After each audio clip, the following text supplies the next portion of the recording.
AP రాజధాని అమరావతిపై ప్రభుత్వం వేగంగా నిర్ణయాలు తీసుకుంటుంది. ఈ నెలాఖరులోగా నిర్మాణాల కోసం టెండర్లు పిలవాలని నిర్ణయించింది. జనవరి నుంచి నిర్మాణాలు మొదలుపెట్టాలన్నది ప్రభుత్వం ఆలోచన. ప్రపంచ బ్యాంక్ రుణంపైన ఈ నెల 17, 18 తేదీల్లో ఢిల్లీలో అధికారికంగా ఒప్పందం జరగనుంది. ఇదే సమయంలో రాజధాని ప్లాన్ ఖరారయ్యింది. ఏ జోన్లో ఏ నిర్మాణం చేపడాలనే అంచనాకు ప్రభుత్వం వచ్చినట్లు తెలుస్తుంది. అమరావతిలో గత హయాంలోనే నవనగరాల నిర్మాణానికి ప్రభుత్వం నిర్ణయం తీసుకుంది. ఇప్పుడు అమరావతి నగరాన్ని 13 జోన్లుగా ప్రభుత్వం విభజించింది. తాజాగా నిర్ణయించిన జోన్ల విధానంలో 1 నుండి 12 జోన్లు ఏర్పాటు చేసి మరొక జోన్ను 12Aగా పేర్కొన్నారు.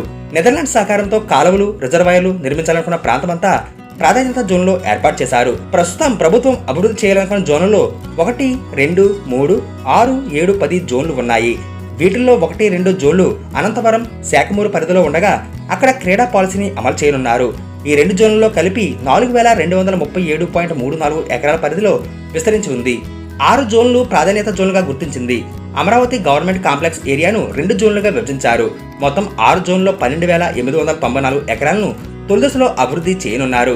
దీంతో అమరావతి గవర్నమెంట్ కాంప్లెక్స్ కి ప్రథమ ప్రాధాన్యత ఇవ్వాలని నిర్ణయించారు. 7 జోన్లో లింగాయపాలెం, ఉద్దండరాయనపాలెం, మందడం, తాళాయపాలెం, వెంకటపాలెం ఉన్నాయి. ఈ ప్రాంతంలో పర్యాటక అభివృద్ధి ప్రాజెక్టులు చేపట్టనున్నారు. ఇది 2060.13 ఎకరాల్లో ఉంది. 10వ జోన్ పరిధిలో నీరుకొండ, ఐనవోలు, కూరగల్లు ప్రాంతాలు ఉన్నాయి.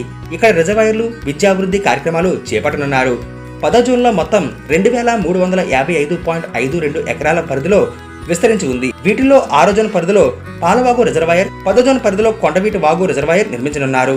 వీటికి తోడు అమరావతి సిటీ డెవలప్మెంట్ ఏరియాను ప్రత్యేక ప్రాంతంగా గుర్తించారు. త్వరలోనే వీటికి సంబంధించి టెండర్లు పిలవనున్నారు.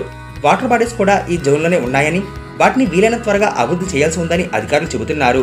వీటిల్లో ముఖ్యంగా రిజర్వాయర్ నిర్మాణాన్ని ప్రాధాన్యతగా తీసుకున్నట్లు అధికారులు వెల్లడించారు.